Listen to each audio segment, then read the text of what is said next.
Welcome to Pop Culture Retro, which was recently voted the 15th best podcast by the residents of the Golden Years Retirement Community in Boca Raton, Florida. Each show, we'll revisit some of your favorite pop culture memories with insider and outsider perspectives. Now, please help me welcome your hosts, Ike Eisenmann and Jonathan Rosen. Hello, and welcome to another edition of Pop Culture Retro. Today, we are thrilled to welcome someone who has been a writer, director, producer, and also having something in common with Ike, starred in a popular 80s film with Kirstie Alley. Let's welcome Dean Cameron. Dean, thanks for joining us. Of course. Thanks for having me. Yeah, so that's our other connection, by virtue of 1 degree of separation. So there it is. Nice. What did you do? What were you in with Kirstie Alley?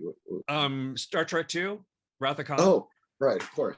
Which was It's actually funny, it was her first film. It was practically the very first thing she ever did. So it was kind of crazy. Yeah.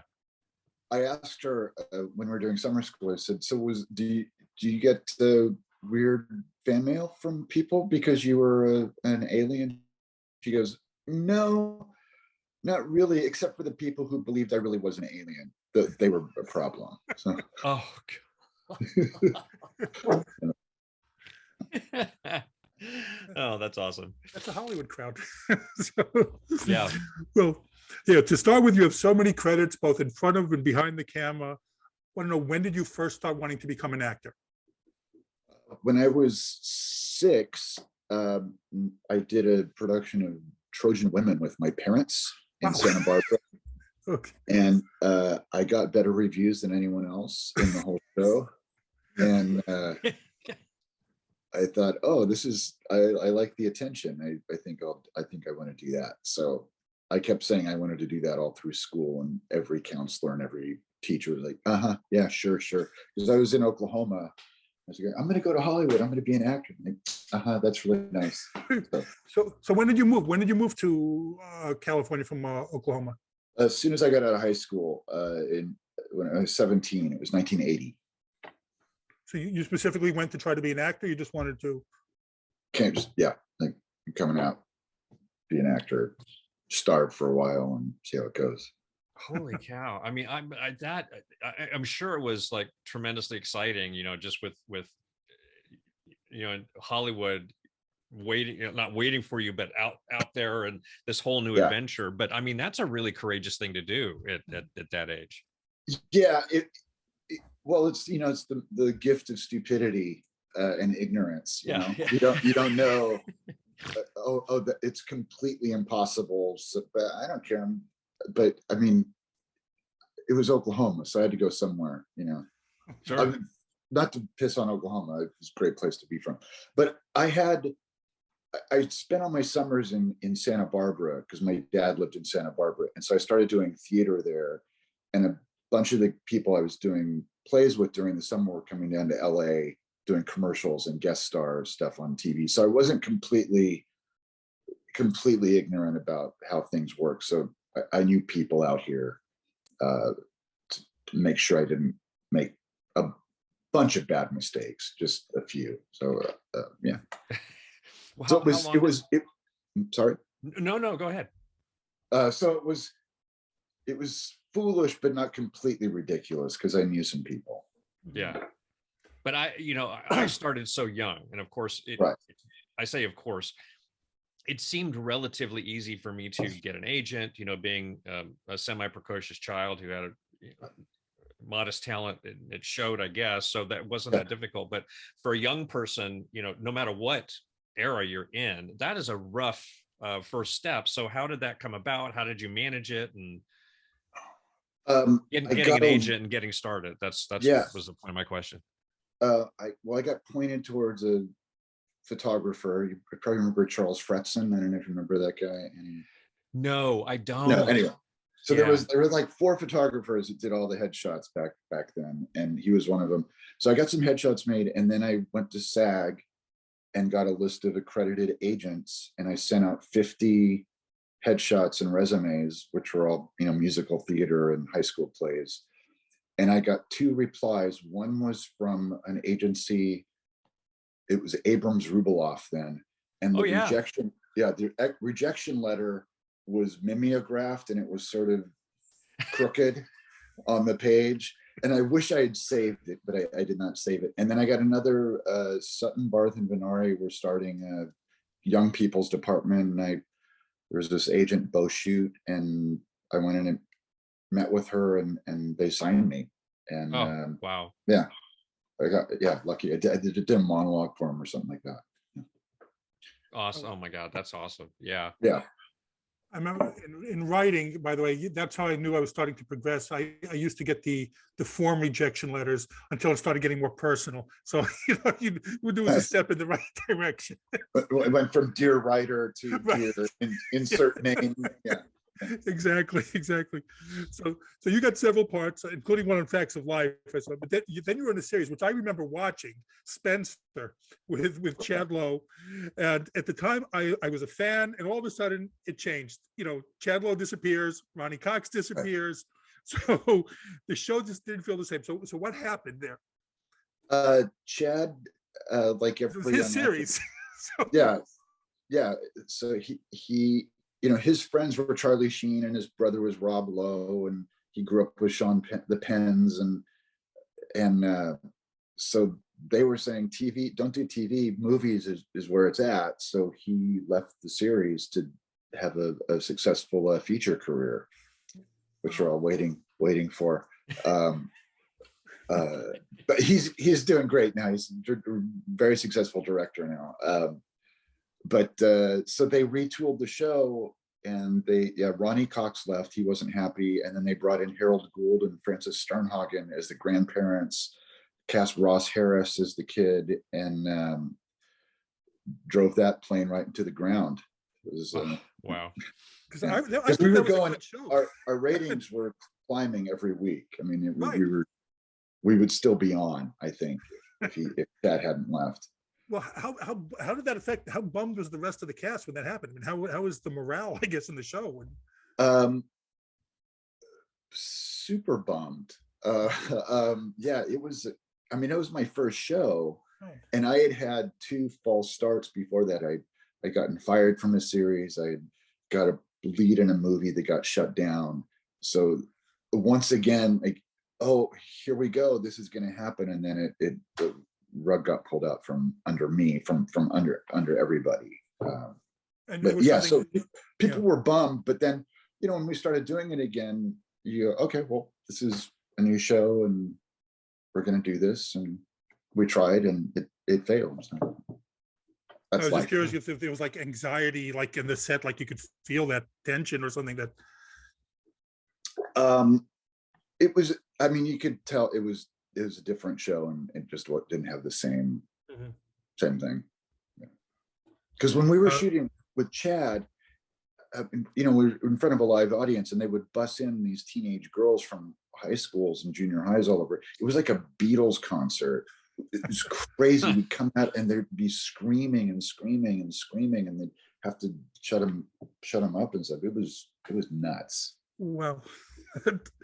And so you also had another movie with Mark Harmon and Kirstie Alley beforehand. Did you do any scenes with them at all? With Mark, yeah. It was the Prince of Bel-Air. The Prince of Bel-Air, yeah. Don Swayze and I, Patrick's brother, and I played Mark Harmon's assistants at his pool shop where he worked. So, and that's how. And Pat Laberto was in it too, who was also ended up in summer school. Yeah. So yeah, I had several scenes with Mark. Wow. I have to see the movie. Yeah. So, and you were in acting class with Crispin Glover and Nicolas Cage. I mean, I've never met either one of them, especially Crispin Glover, who's fascinated me forever because he's got to be one of the most eccentric performers I've ever seen. What was it like working with him in class, and was he just showing all of that odd personality from day one? Yeah. Well, Crispin and I used to be pretty good friends. And actually the series I got fired from, I had replaced him because they had done a TV movie, and he had played this one part, and he didn't want to do TV anymore, so they recast his part, and I played the about part. that. And they ended up firing me and hiring him again as a guest star for a boatload of money at the time. But yeah, Crispin, I was at this place called the Loft Studio, and there was a lot of really great actors, Sean Penn and Michelle Pfeiffer, Meg Tilly, Eric Stoltz, Crispin, Nick Cage, a lot of young actors went through there.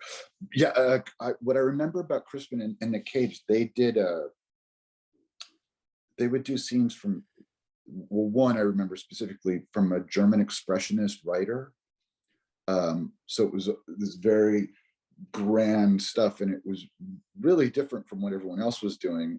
We would study at that place one author every session, every 4 weeks. So everybody would be doing the same scene from Ibsen or Pinner or Sam Shepard, whatever. But Crispin and Nick brought in this German expressionist thing, and it was really interesting and cool to watch. So yeah, he was eccentric then, but he was on his own thing, and so was Nick Cage, and it was neat to see. It was neat to be around. I can imagine. I think my first experience seeing his work was in At Close Range. With Sean Penn, it was Sean Penn, I believe. Yeah, and Chris Walker. I thought, who is this? He was just the most interesting actor. Like doing nothing, he was interesting. Right. And so, yeah, I mean, obviously that had to be rooted in something, but that's interesting.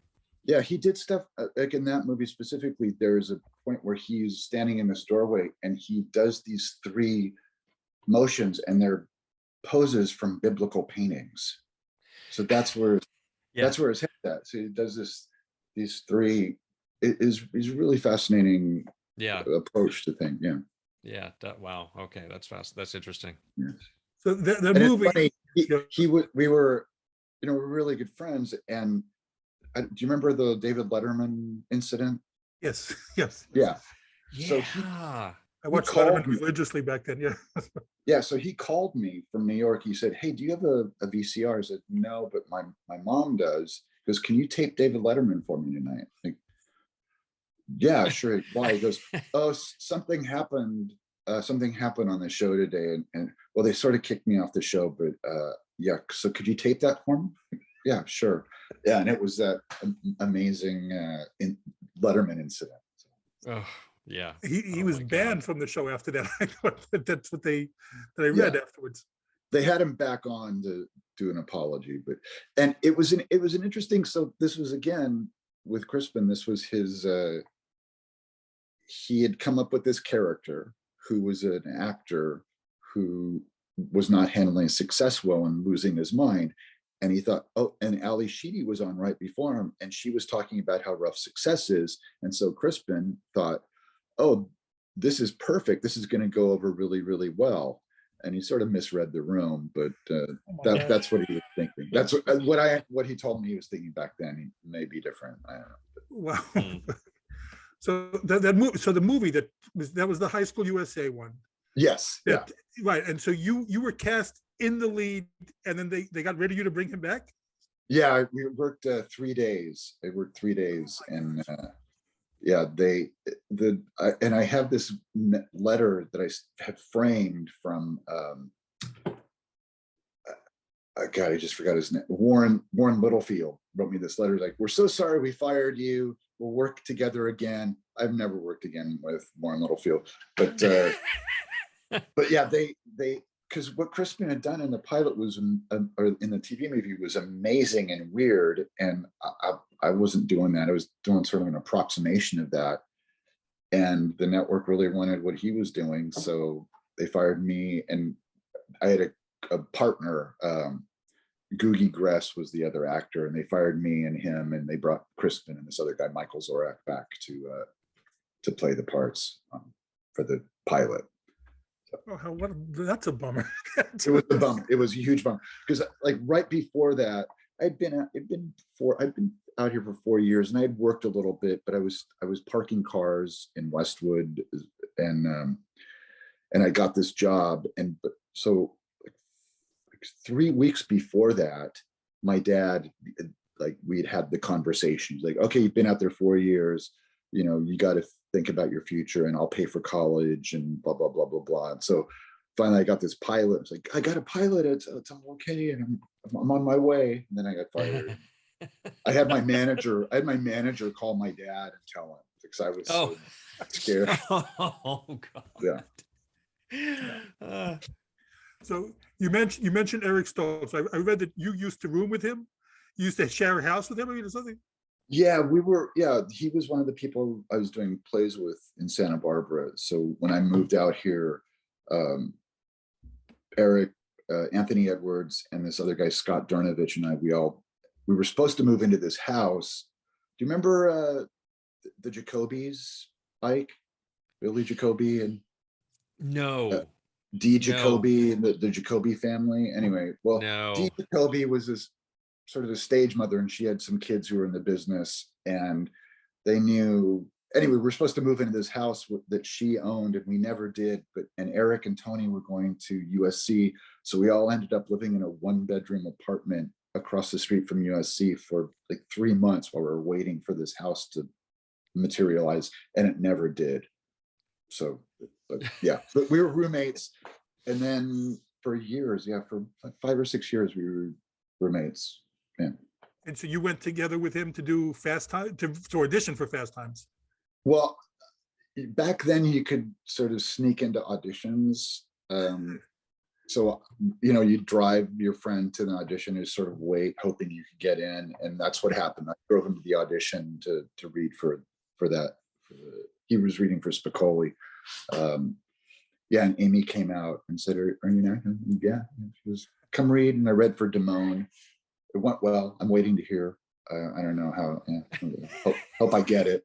Fingers crossed. But yeah, so that was I drove him the audition. Did you ever get to go to the set? I mean, what was being filmed? Oh yeah. Well, what was funny, while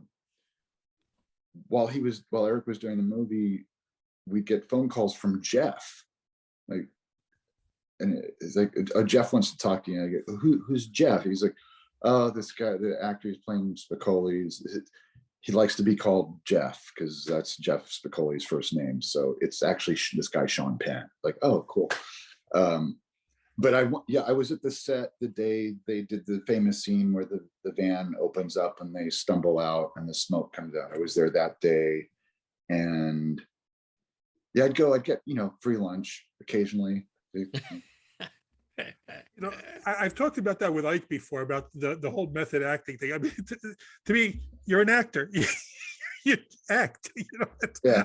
I never understood that, but I guess, you know, the performance was good. So, you know, afterwards, so they make this TV series after a couple of years, they get the TV series. So how did that come about that you got involved with that now? I read that you were also like ambivalent about doing it. So. Yeah. Well, it was the job that nobody wanted, because, you know, replacing Sean Penn in Fast Times, and on TV, which was just it was quite a hurdle. Yeah, so it came about is I auditioned for it, and I started auditioning for it in the summer, and just over and over and over again. And finally, in December, I booked the job. It took a really long time to cast the show. Yeah, I didn't. I remember talking to Crispin about it. Like going, there's no way I'm going to do this. So people will lose their minds. Like, I can't be Spicoli on TV and cut to, hey bud, let's party. You know. Well, how did you find a way to approach that? I mean, did they want you to do a Sean Penn ripoff, or I mean, because then it's like it's caricaturish and copying. Yeah. And how did you find your way through that? Because that's really tough. You were dead right about that. Yeah. I obviously his performance informed mine. Obviously. Yeah. But that archetype of the surfer dude was an archetype, so sort of went along with that and did what I could. They apparently, when I first showed up on dailies, because I when I had hair, I had brown hair, dark hair, and we bleached it for the show. And apparently when I showed up on dailies, the first dailies, the network was like, why is he blonde? Like we wanted a brunette Spicoli. And Amy Heckerling said, no, Spicoli's blonde and Dean can be, and there was actually talk of firing me because of that. Oh my God. Yeah, I guess. Yeah. I love being able to share these stories with people, because I have, of course, all of mine that are no different. It's so, Right. it's so typical of the business, and people have no clue. They have no clue how fickle it can be over something like that. Yeah, it's as a writer and whatever, you write stuff and people, they will respond to it and enjoy it and then immediately second guess their decisions. And that's what happens. And you're like, oh, this is great. I don't know. There's got to be something wrong with this because we like it. Something. My God. But it was interesting because I was the only one they took to network for the part. So really? yeah. Oh. So no one wanted to play. I think I've got it because no one else would do it. Yeah. Now, the thing about, because I watched that too at the time. I watched a lot of TV back then, so I watched that series also. It just seemed like such an odd choice because the movie, I love the movie, but it's such a raunchy movie. Yeah. And 80s TV, network TV, is far from that. I mean, just the thought process behind it. Did that get to a lot of you guys playing, in the roles that, this is not the same? Absolutely. We couldn't, Spicoli couldn't be high. Spicoli was just spacey. That was the thing. And the other thing, the show was called Fast Times, not Fast Times at Ridgemont High, because they were really, because it was on CBS, that was the adult network. That was I think the Tiffany network they called it. So it really appealed to the older demographic. That was their thing. So all the press said Fast Times, a story about the teenagers and the adults in their lives. So they were really trying to get the adult, and so that we couldn't have, there was really no sex or drugs or they really smoothed the sharp corners of that show. Basically, every ingredient that made the movie successful. Yeah, basically. Yeah, but you had, and it was I think a couple years too late. But it was good for me because everyone wanted to know who's the poor sap who's going to play Spicoli, and I was that poor sap. Well, you mentioned Amy Heckerling, dead actor. So you did have some cast besides you. You had Claudia Wells, Courtney Thorne-Smith, again, Patrick Dempsey, and Ray Walston. What was he like to work with? He was awesome. Ray was this crotchety old guy, and we did press. We went to New York to do press for it, and everyone said, "Why did you do this TV series, Ray?" And he goes, "Because I want to." Can I swear on this? Yeah, of course. Yes. Because I want to bury that fucking Martian. I want to put those fucking antenna in the fucking grave. Like, okay. So he was hoping that he would get typed as Mr. Hand instead of my favorite Martian. You probably had more scenes with him than anyone in this series, no? I mean, say again? You probably had more scenes with him than anyone else did in the series, no? I don't know. It was so long ago. I don't remember. He was awfully nice. He had these big sunglasses that were completely black because his eyes were sensitive to because back then all the lights. So he would wear those during rehearsals and blocking, and you had no idea where he was looking really. And he was great. He was a lovely old man. I was so fortunate to work with that guy. Did you ever hear from Sean Penn regarding the role at all? Or it's interesting. Our acting teacher, Peggy Fury, had died in a car crash a couple weeks before I went to network. And so the day I went to network, I spoke at her funeral, and so did Sean. And I heard through the grapevine that he was happy that I got the part. So that was cool. That I don't know if that's true or not, but I had heard that because we were all at their house, at the Fury's house, afterwards, and there were all these people there, and he was there. Anyway, so that's what I heard, but I don't know. So because I read that Amy was involved in summer school originally, right? Is that how you got the part in that? No, she actually wanted Patrick Dempsey and Wallace Langham to play Chainsaw and Dave. Oh, wow. And was talking about this movie that she was going to direct next summer, Summer School, and all these parts for young people. And I kept going, I'd like to be in that movie, maybe. But that was not going to happen with her. And then what I heard is the movie Carl Reiner was doing at Paramount got shelved, and they offered him any other movie, and he picked Summer School, and Amy was out. But Jeff Franklin, the writer, was aware of me because of Fast Times, and Mark Harmon was aware of me because of Prince of Bel-Air. And so it was nice. It was good. I got lucky. Wow. Yeah. Well, what was it? Auditioning for Carl Reiner or reading for him. I know I had, with everyone I have worked with, all of a sudden one day I had an audition for a film called Ordinary People that Robert Redford was directing. And I walked in, and it really was jarring for me, because it was tough for me to get my headspace right walking in and meeting somebody like him. So how was it with him? Was it straightforward, or did you have that kind of starstruck experience? Yeah. Well, I was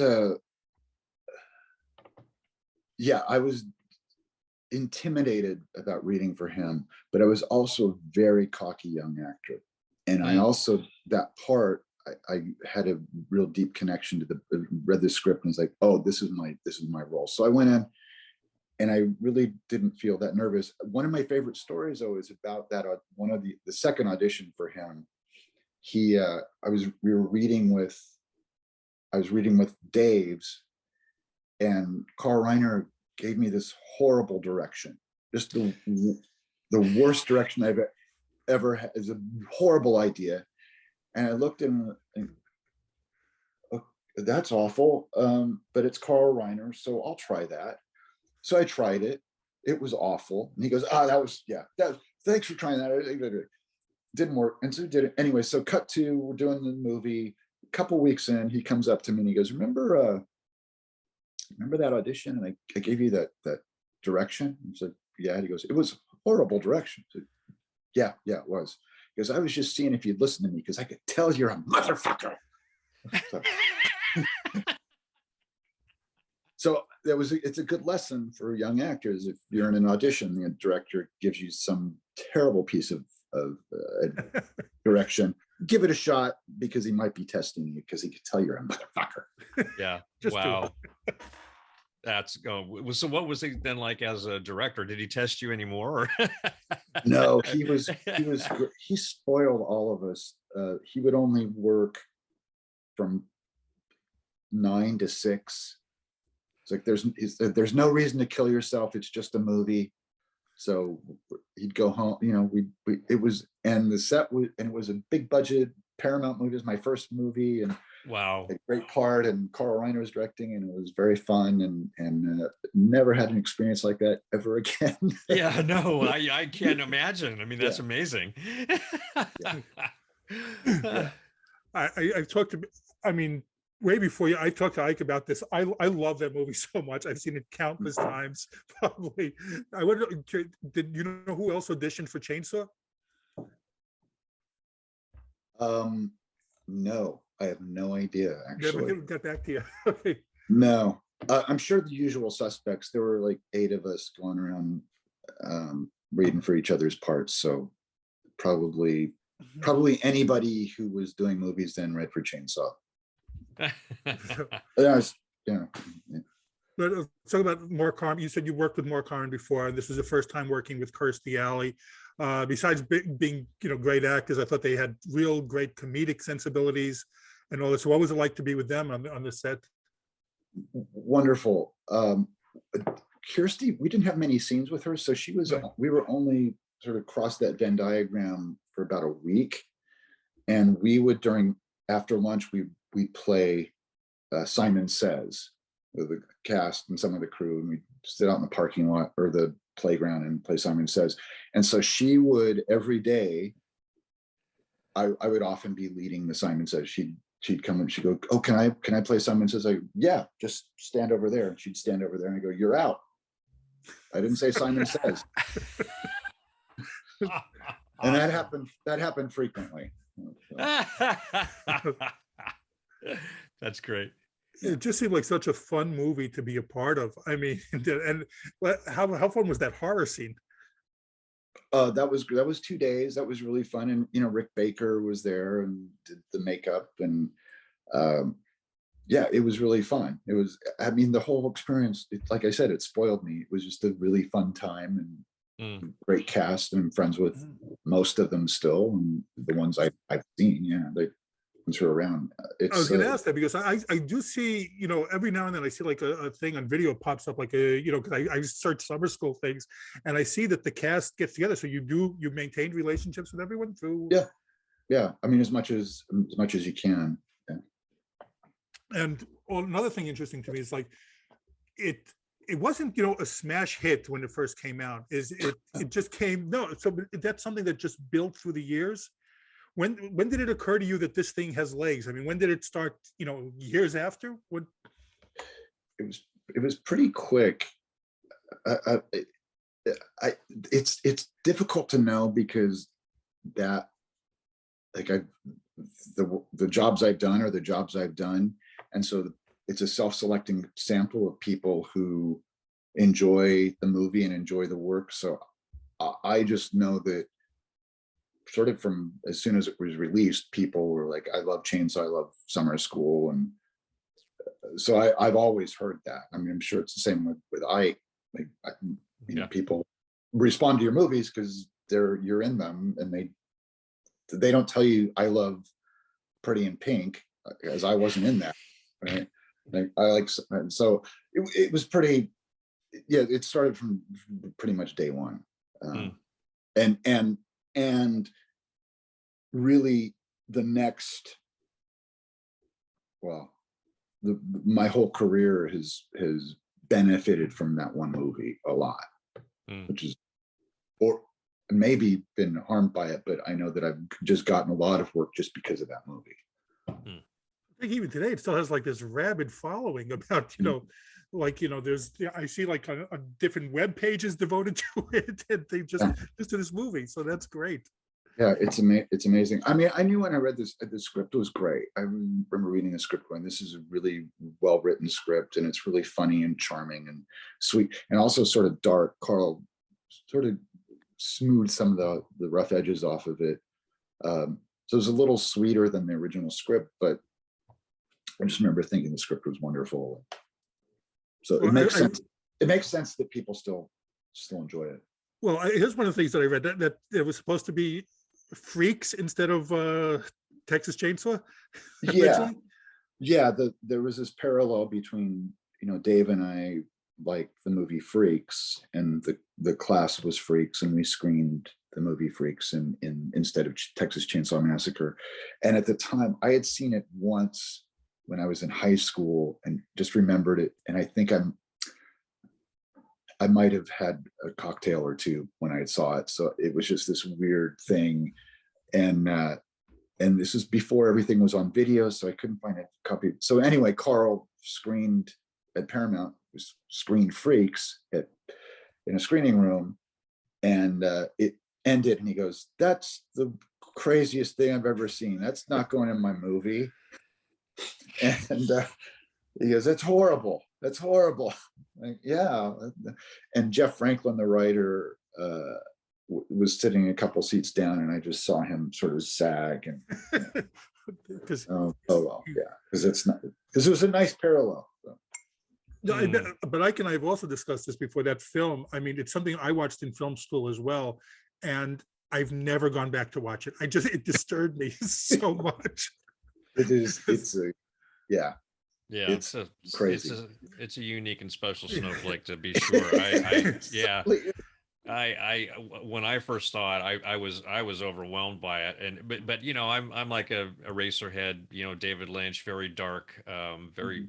I'm very attracted to that kind of stuff. So I did buy it on DVD. I've seen it a couple more times, but I think people should see it, because the fact that it's made and it exists and it really does, it's almost like to me, more like a documentary of what it was like for these incredibly marginalized human beings. They at least had a community and a place that they could all be, they could identify with each other and support each other and make some kind of a living, despite being a circus or a carnival or whatever it was.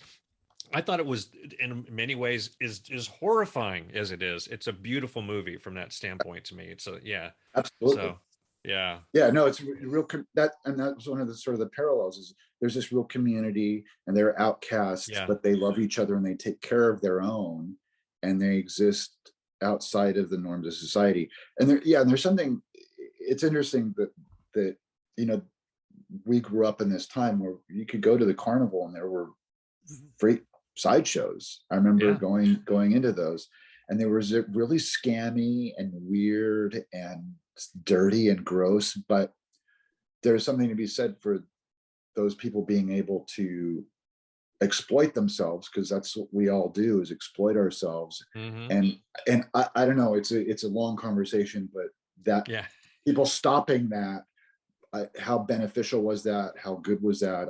Who knows? Because there were people who thrived and did really, really well with that. Making that their living. I don't know. Yeah, interesting. It's a whole other podcast topic. Yeah, it really is.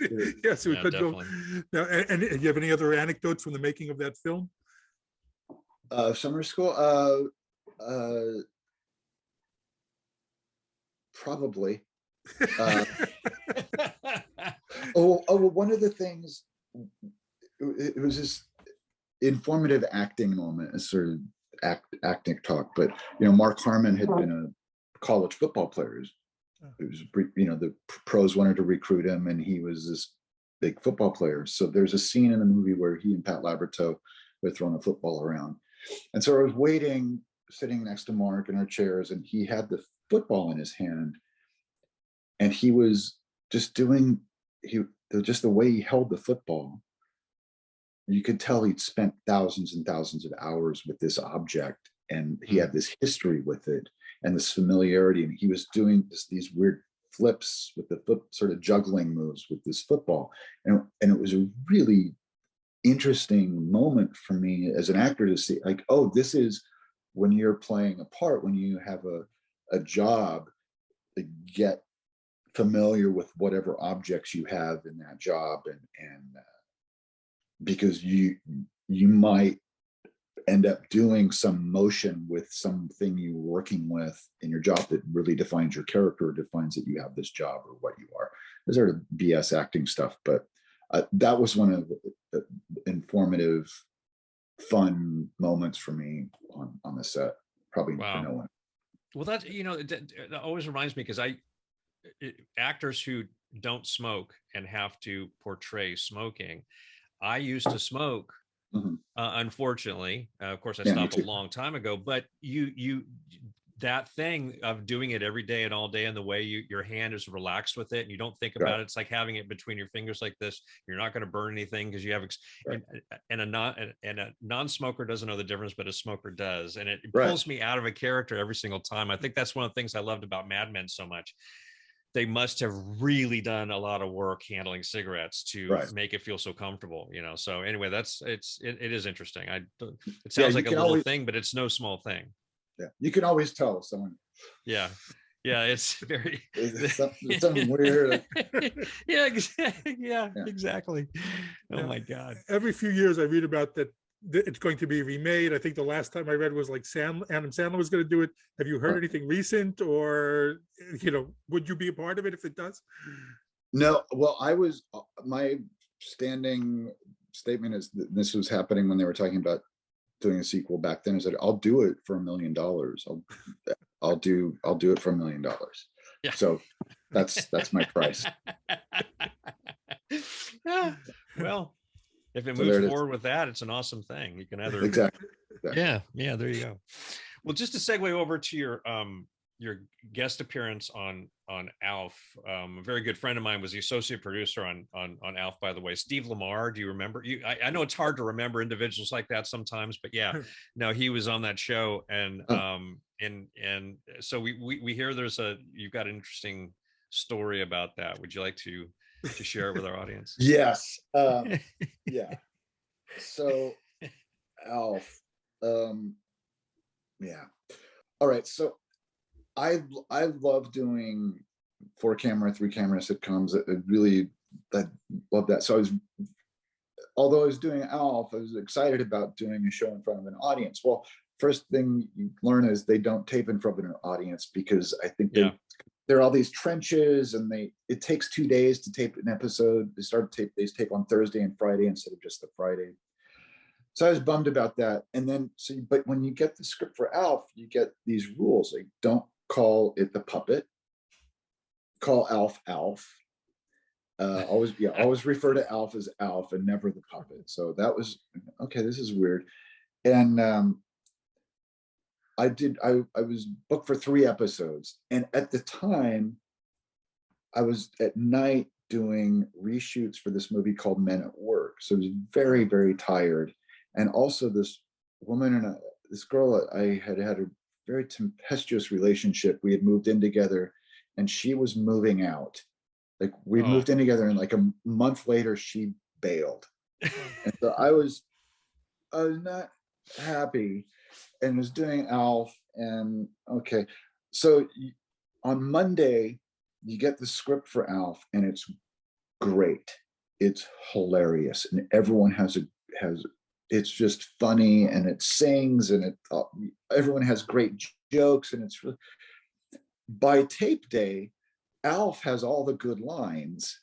All the jokes go to Alf, because the showrunner plays Alf too, right? He's the voice, and he's running the mouth, and someone else is running the other. So it's, after a week, I was demoralized. And I'm looking around at all the actors who've been on the show for 4 years or 5 years. They were super demoralized, because every week this happens to them. So the dad, I just forgot his name. Max Wright. Max Wright. Yeah. So the sweetest guy. He was still trying to make a great show.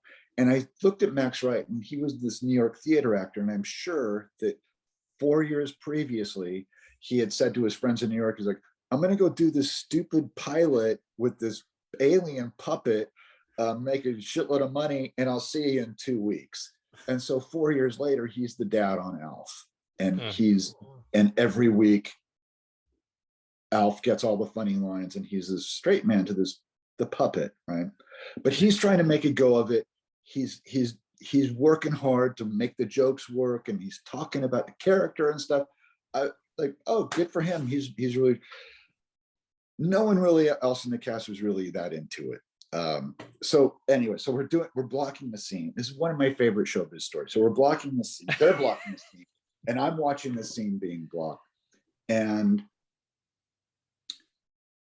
someone, Anne Shadeen or Sarah Shadeen, to play the mother, she comes down the stairs and she goes, I don't really feel like I need to be in this scene. I'm not really doing anything. And then the daughter, Andrea Elson, she sort of chimes in like, yeah, I don't know why I'm here. And so Max Wright loses it. And I'm standing next to the showrunner. So Max Wright loses it. He goes, all right, I'm sick of this. He goes, every time, you never want to be in the show. You never want to be in a scene. What am I doing here? Oh, I don't know why I'm in this scene. I'm trying to make this work, and you're not doing anything. I'm sick of working with people who would rather be shopping, which is a great line. So they get pissed off. They're like, oh, I don't do that. You do that. And they start fighting.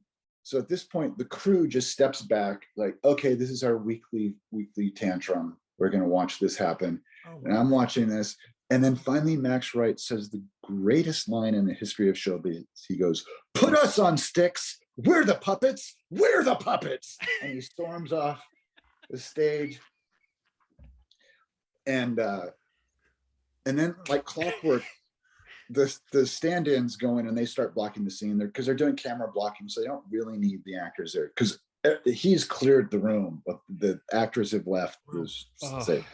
So I'm standing there and I'm watching this and I look over to the showrunner who's just like bummed.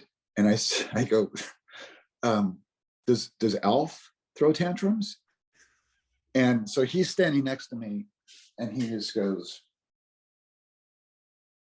"No."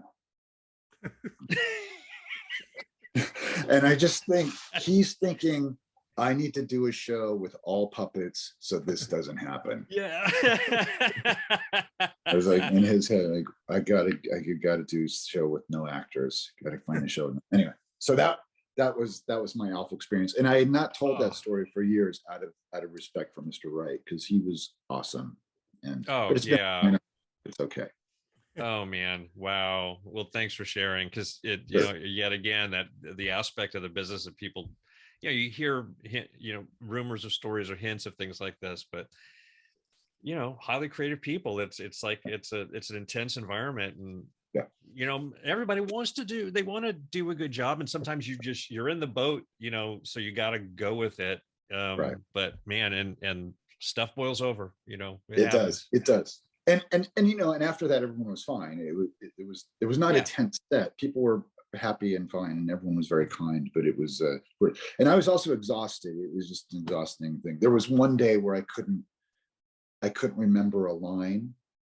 I could not remember a line, and I was like trying to not cry because I couldn't remember the lines, and everything was falling apart around me. So it was a weird experience. But I played a mime. And the jumpsuit I wore had been Sonny Bono's jumpsuit from the Sonny and Cher show. Oh, get out! It had his name, Sonny. It said Sonny and Cher. And wow! Really cool.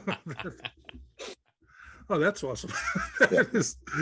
Now I want to talk about Rockula a little bit. How did that come about? You had great people in that too. Tony Basil, Bo Diddley, Thomas Dolby. That's another one that has like a really large following in the secondary market now. That's another one. Yeah. So how did that come about? That came about at that point.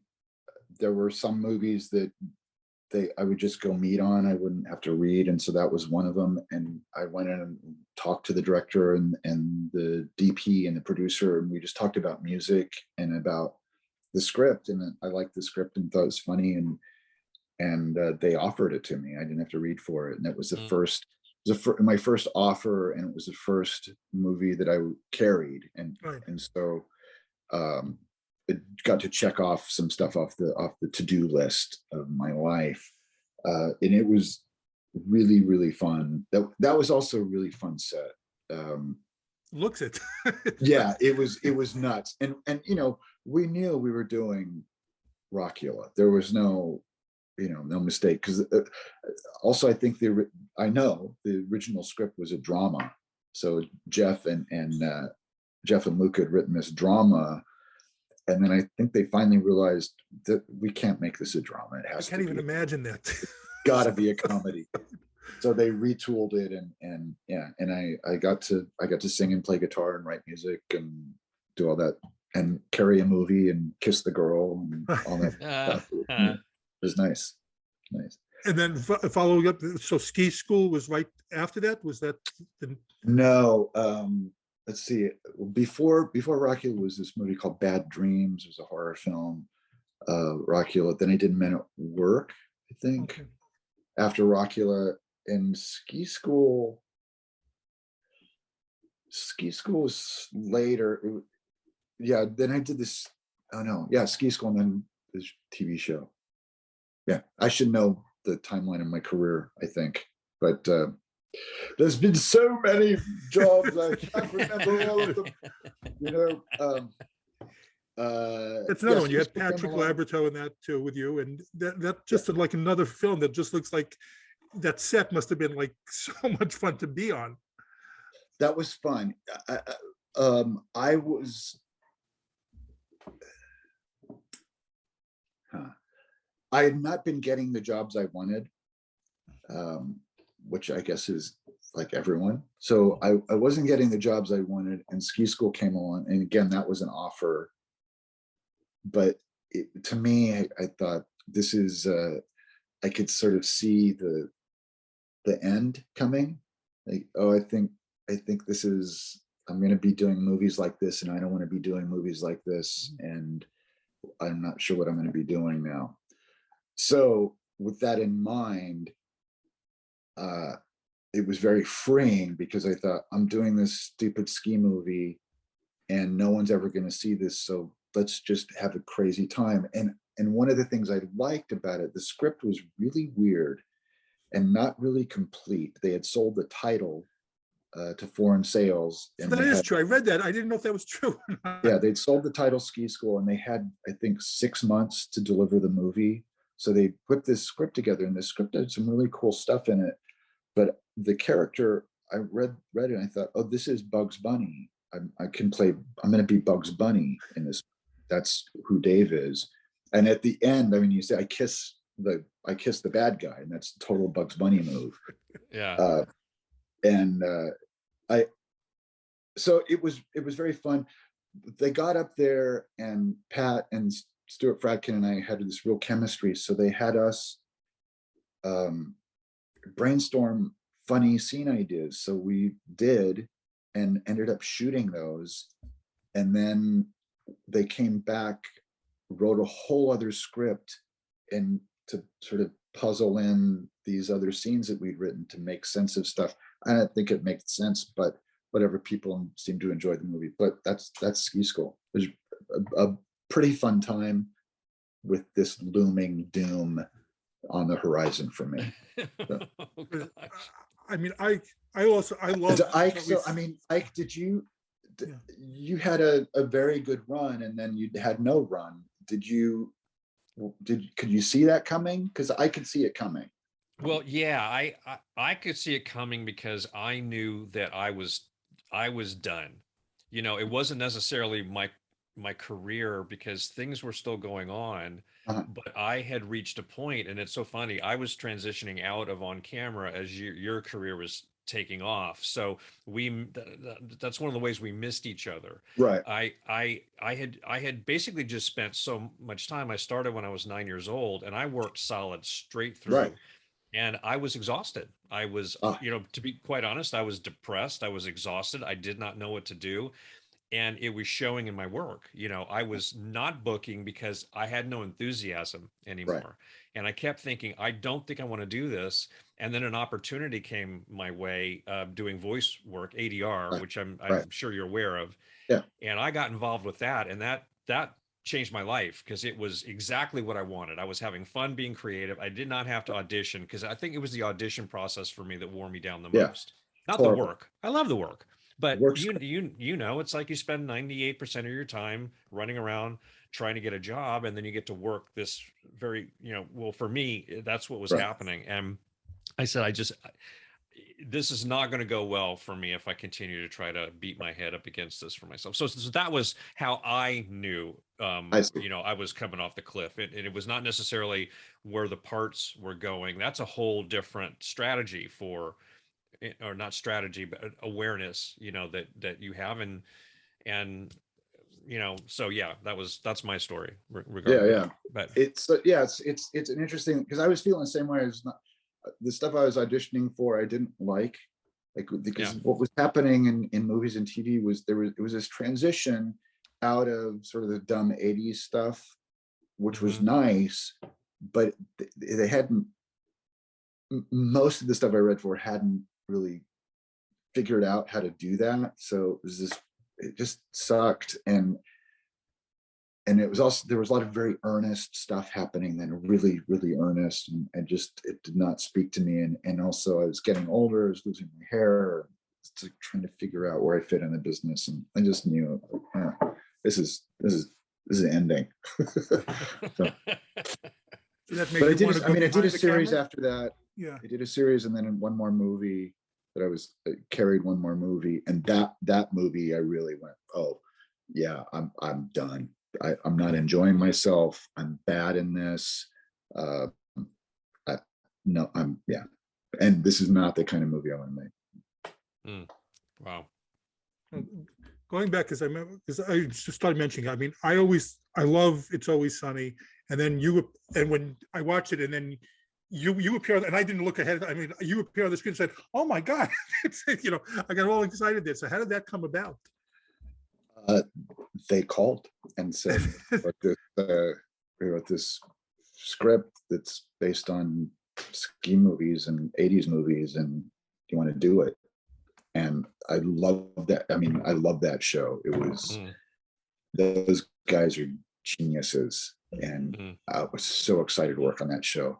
And, people ask about, hey, are you going to do another Ski School? It's like, they did the best sequel ever on Always Sunny. There's no reason to do another Ski School. It's perfect.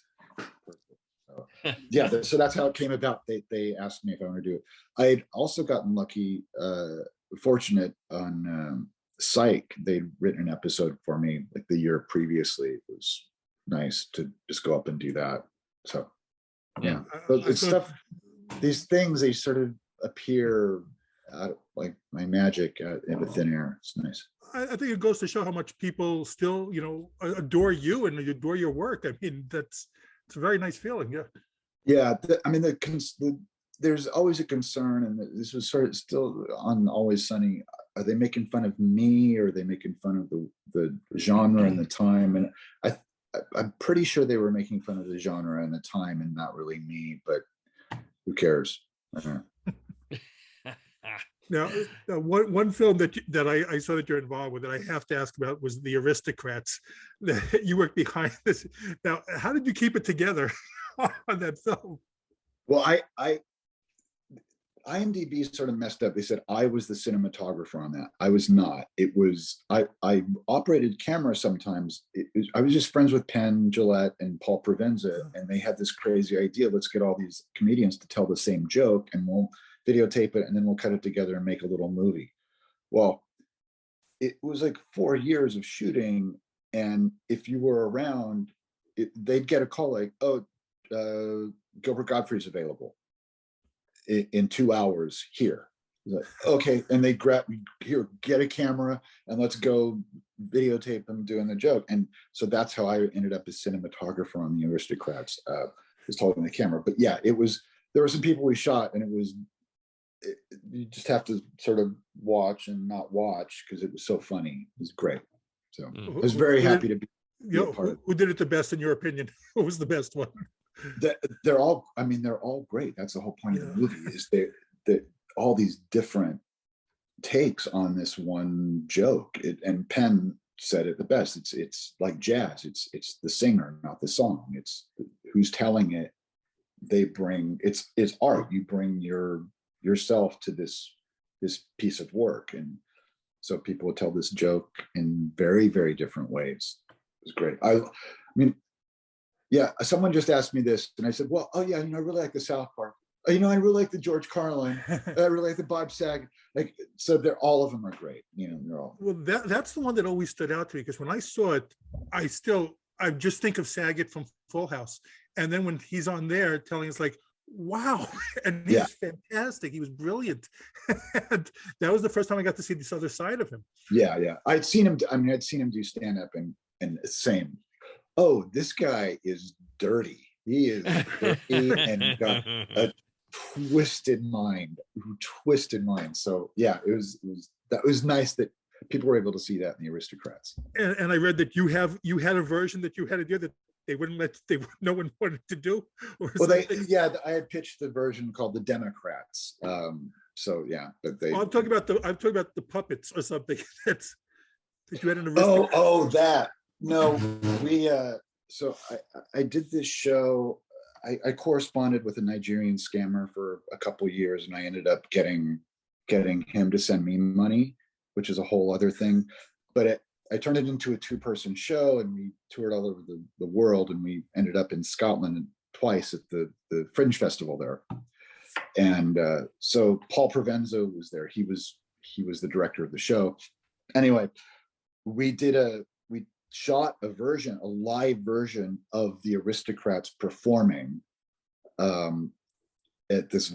They had these very late night comedy clubs at the Edinburgh Fringe Festival, when you come up and do anything. So we did, and we were naked, and we had ketchup and mayonnaise and lemonade. You can fill in what those were representing, and chocolate sauce. So we did that, and the woman in it didn't sign a release, because it was going to be on the special features of the DVD, and since she wouldn't sign the release, it didn't make it. So, well, you anticipated my next question. I wanted to ask about the Nigerian scam. That, to me, that's absolutely brilliant. What you did, can you just tell a little bit about this? It's fantastic. Sure. I want to see it so badly. Yeah. Around 2003, before spam filters, everybody would get these emails from a Nigerian prince saying, or the widow of a Nigerian leader saying, "Please help me." Anyway, so I would just I was curious about this, and I would reply to everyone I got. I would say, "Great, do you have any toast?" Like this non sequitur, to see if someone would reply. And at the time, there were these people, it's called scam baiting, and they would correspond with a scammer, but it was really, I thought it was sort of base or low, because they just make them say stupid stuff and use language against them, and get them to hold up signs that say, "I'm a dick," like Bob, "I'm a dick," and just really easy, simple stuff. But anyway, this one scammer wrote me back, and I started this correspondence with him and his mother. And I was playing the role of this Dean Cameron, who lived in Florida, who was a multimillionaire, who had a houseboy named Quan from the Philippines, who may be a kidnapping. He may have kidnapped him, or never really were sure what the relationship with Quan was, although it was intense. It was a very intense relationship. And that I was just rich enough and crazy enough to fall for this scam. And I have these 2 cats in my story, Mr. Snickers and Jojo the Dancing Clown. And so when it would get to a point where he'd say, "Okay, send me the money," I'd say, "Okay, I'm going to send you the money in tomorrow, but first, what do you think of my cat? I got a new haircut." And I'd just Google funny cat photos, and I'd send him a picture of a cat, and he'd have to talk. So it got really close. Like, there were times when he's like, "You got to send the money." And so then I ended up calling him twice, and I was doing voiceovers at the time. So I had a friend who had a voiceover studio, and we did a patch. And so I called him, and then I was sending around the correspondence to a bunch of friends. And so at this point, this guy was writing as Ibrahim Abacha, the son, Miriam Abacha. And then at one point, I had forwarded him an email from another scammer saying, "Isn't this weird? There's this other guy, he's got the same problem as you. And what are the odds of that?" And so then he wrote me, and he said, "Don't pay," this is a great email. He said, "Don't pay any attention to any emails coming from Nigeria." But that's you. So then he started writing me as this other scammer. So he was playing Ibrahim, Miriam, and this other scammer. And as the other scammer, he kept saying, "Don't send me money. It's okay. I don't need the money, but you should send money to the Abachas because I know them and they really need the money." And so then I would write him and say, "Oh, I already sent the money to them." And he'd get really pissed, going, "They told me you didn't send the money." Like, "Oh no, I did." So I called him. And then after about 3 months of sending the emails around to friends, Paul Provenza said, this is a show. So we sort of cobbled together this thing. And Victor, this friend of mine, we did a very rough tryout production at this theater company I used to do work at. And at the end of the show, I came out with a DHL box, and I said, whatever you put in this box, I will send to this guy in Nigeria. I'll send it to him. So it got all this crap, and like $4 bills and some keys in there. And so I had part of the correspondence stemmed around this guacamole recipe, my famous guacamole recipe. So I had a mailbox at the time, and I went and I had to bribe the people at my mailbox to put in the avocados for the guacamole recipe, and there were 4 keys. And so when I sent him that package, it upped my credibility, because I included a letter and said, there are 4 keys in here, and these are to safety deposit boxes around the world. I can't tell you where they are yet, but that's what they're for. And so then, and then a friend of mine was going to Amsterdam, where there's this very large Nigerian expatriate community. And so I got my friend to call him in Amsterdam, from Amsterdam, and that increased the credibility. So the correspondence was able to go on for quite a long time.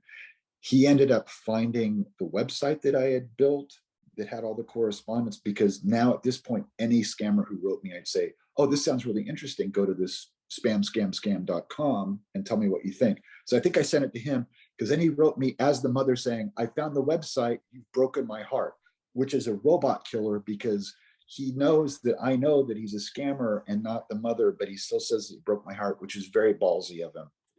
So that was cool. And then anyway, it just goes on and it gets really Byzantine and weird. But I was then also writing him as my attorneys, Perry Mason and Owen Marshall from Stewart Law, and who did not like Dean Cameron because of his weird relationship with Quan that was probably illegal.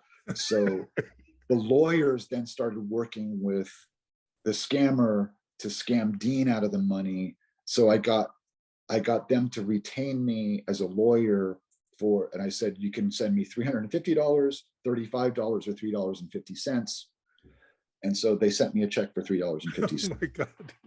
Yeah. Because there was a Broadway, because Dean had sold this Broadway play based on the correspondence, and they were entitled to half of the money, but Dean had married Britney Spears and she kept spending the money, and they were going to run out of the money. So you got to act fast. So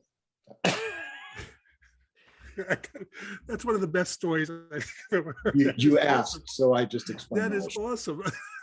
So now I'm confused, because you did receive a retainer and you've broken attorney-client privilege in some way, telling the story. So you really have no credibility anymore at all. There's no reciprocity in Nigeria, so I'm it's fine. Okay, I am absolutely fascinated by this, because you have got some time, imagination, and energy to invest in this. Because I keep telling my wife, okay, we get these robocalls, right? And I keep wanting to answer the phone and say, okay, I've been waiting for you to call, what took you so long? What can I do for you, or whatever. And I just don't have the guts. The bottom line is I don't have the guts, and I'm worried I'm not going to be able to do it with a straight face anyway. But right. that is absolutely incredible. Good grief. Wow. Okay. So, but anyway, Jonathan, you were going to say something? No. Oh, okay. No. I mean, you are involved in so many incredibly funny things, especially now with, I know your very good friend, Richard Horvitz, who, as you know, we've had on our show, we had a great time with.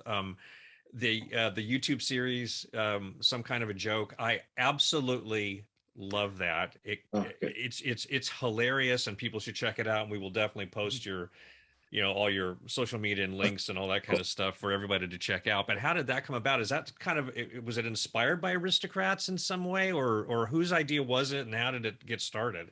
That started because Richard and I were tired of not working on camera. So we tried this one thing. We got a bunch of friends together and we went to this green screen studio and we did this show. And like with iPhones, we shot this thing called Dickhead Fireman, and we just improv'd firemen being horrible people. Like one of them is we had a burning house in the back, and they're all taking selfies and stuff like that. So, and it was God. And it was not well executed as far as technically, because I was not really. Anyway, so then I had this idea that we should shoot classic jokes as narrative short films. So we shot about 7 with cameras and locations and stuff, just doing jokes as short films. And that was fun and good, and nobody watched it. And so then when the pandemic came along, there's this, one of my favorite jokes is about the mom that watched cats on the roof, mom's on the roof, mom's dead. Anyway, so we did that. We did one of it, and people really liked it. So we just started doing them every day. And it was supposed to be, because we started in April or end of March of 2020. It's like, this is only going to be a couple weeks, so we'll do this for a couple weeks, and then 2 weeks to slow the spread, and we'll go back and do whatever. So 300 episodes later, we did 300 episodes of it during every day of the week, every weekday. Oh my God! I knew you had done a lot, but I didn't know it's 300. That is 300. absolutely Actually incredible. 301, because we did a special one for Christmas last year.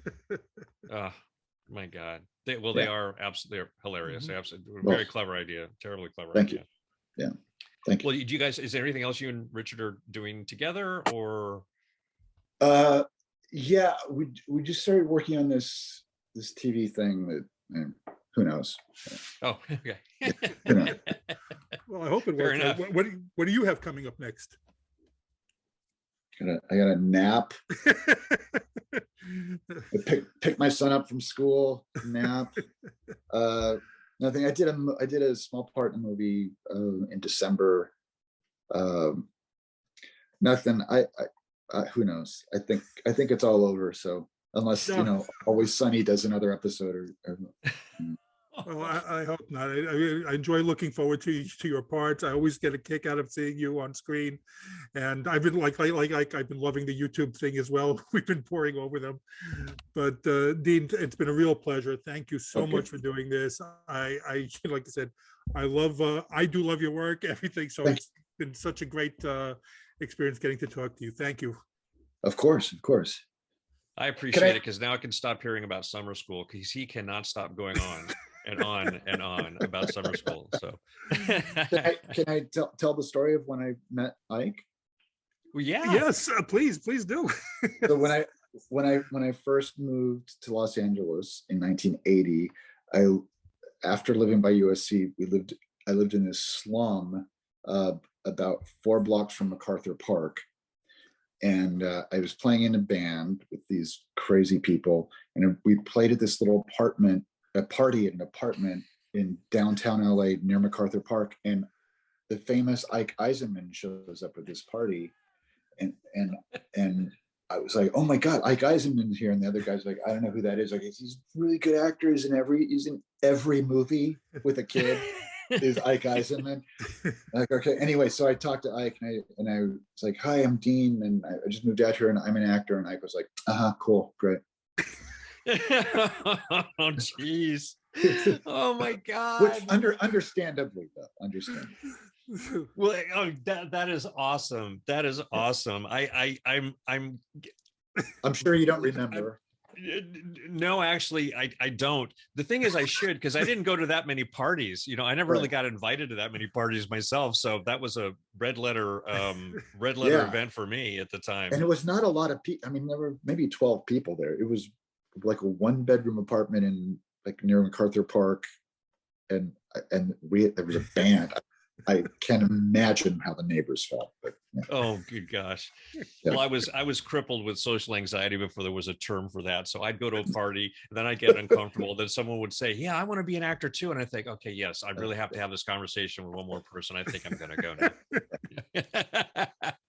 Well, thank you for sharing that. And I've loved I'm hearing more stories about people the first time they met me and I don't remember it. And it's just, it's marginally humiliating, you know? Oh man. Well, thank you for sharing. Now, yeah. And thanks, seriously, thanks for taking the time out to do the show. We really appreciate it. It was a blast. It was a blast. Good. I'm hoping you welcome back anytime. We publish this. Is there a way for you to publish this Nigerian scam story? Yeah, well, or is it worth publishing? That is just fascinating. Yeah, we shot it. I have a version of it that's okay that I'm going to release soon, but it's not great. But it is on YouTube on the Dean Cameron channel. We did a pandemic version of it, which is sort of okay, but you can see the show that way. But I have to see this. Yeah, I have to see this show. There's a website that has the correspondence, but I think Russian teenagers hacked the scam website. Anyway, so no thoughts of there's another story. No thoughts of a memoir with all your stories? No. Well, Dean, thank you again, and it's been a real pleasure. On behalf of myself, Jonathan Rosen, and Ike Eisenmann, this has been Pop Culture Retro, and we thank Dean Cameron. And please subscribe. Subscribe. Smoosh that like button, yo. Thank you for listening to Pop Culture Retro, where no one was hurt during the making of this podcast.